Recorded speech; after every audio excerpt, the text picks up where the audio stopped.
But as many are finding out, Edomites, the descendants of Esau, actually made up the Roman Empire. As a matter of fact, the Jewish Encyclopedia also states that the name Edom is used by the Talmudists for the Roman Empire, and they applied to Rome every passage of the Bible referring to Edom or to Esau. Where is Edom today? Esau's land was called Edom. Edom is the country of Jordan and the place of Petra, the city in the mountain. Look at the architecture of the photo at Petra, which is Edom. Notice how it resembles Rome along with many of the structures all over the world.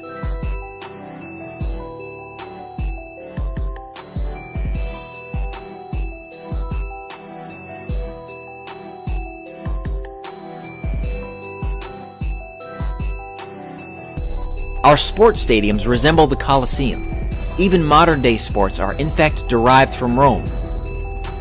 European systems of government are set up like the early Roman Empire, having both Senate and the Republic, local government, and other things as well. Esau's descendants are called Edomites. Later, they're called Idumeans. Idumea or Edom in Hebrew was the region south of Judea, originally inhabited by the reputed descendants of Jacob's brother Esau. Edom was periodically subjected to Judea under David and Solomon the Maccabees, homeland of the house of Herod.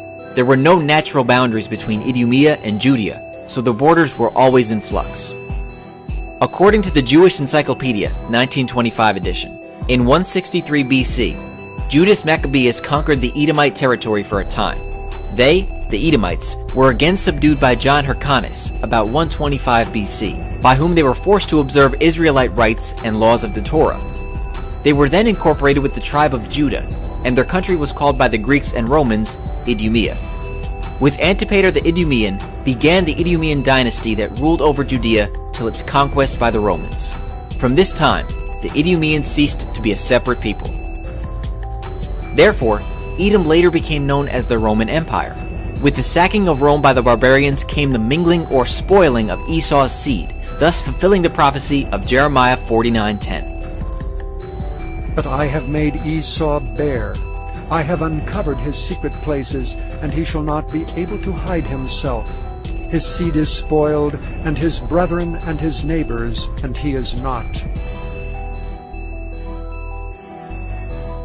The Goths were Ukraine, Romania, Moldova, Belarus, Poland, and Scandinavia. The Saxons were Germany, the Dutch, the English, Northern Albania, Great Britain, Scotland, Ireland, and Wales. The Franks were France. The Lombards were Italy. The Vandals were East Germany, which were known for their senseless destruction, which is where we get the term vandalism. Vandalism is the behavior attributed originally to the Vandals by the Romans in respect of culture, ruthless destruction or spoiling of anything beautiful or venerable.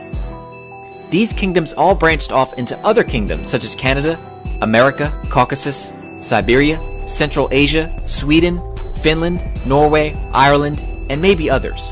No, together these kingdoms all make up the rule of the entire world.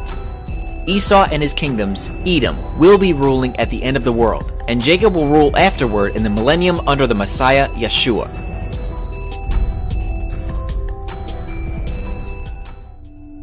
Many Bible scholars teach that the Edomites no longer exist, but Scripture clearly shows them in the last days. Was not Esau Jacob's brother, saith the Lord? Yet I loved Jacob, and hated Esau, and laid his mountains and his heritage waste for the dragons of the wilderness. Whereas Edom saith, We are impoverished, but we will return, and build the desolate places. Thus saith the Lord of hosts, They shall build, but I will throw down, and they shall call them the border of wickedness, and the people against whom the Lord hath indignation forever. Many people use this scripture to claim that Edom was exterminated, but this is not what the passage implies. It states very clearly that the Most High hated Esau and laid his mountains and heritage to waste. But in the next verse, it states, Edom saith, We are impoverished, but we will return and build the desolate places. At the time of Malachi's prophecy, Edom was a wasteland between 445 and 432 BC. How do we know this? The Most High said, I laid, past tense, his mountains and his heritage to waste. Edom's response was, We will return and build the desolate places. So if Edom was completely destroyed, how could they say that they'd return? And why would Scripture give reference to Edom still being around in the last days?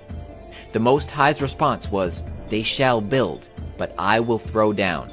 This is a future prophecy that Edom will return and rebuild, but the Most High will destroy his kingdom in his final judgment against Edom in the last days. For Esau, Edom is the end of the world, and Jacob is the beginning of it that followeth. 2 Esdras chapter 6 verse 9, the Apocrypha.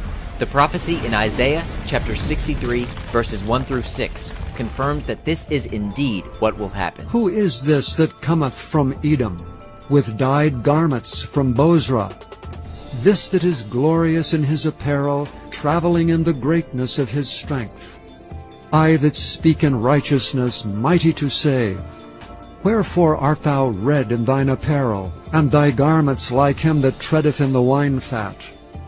I have trodden the winepress alone, and of the people was none with me.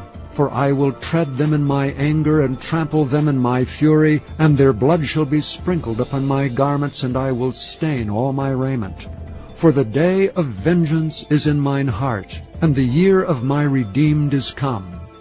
And I looked, and there was none to help, and I wondered that there was none to uphold. Therefore mine own arm brought salvation unto me, and my fury it upheld me.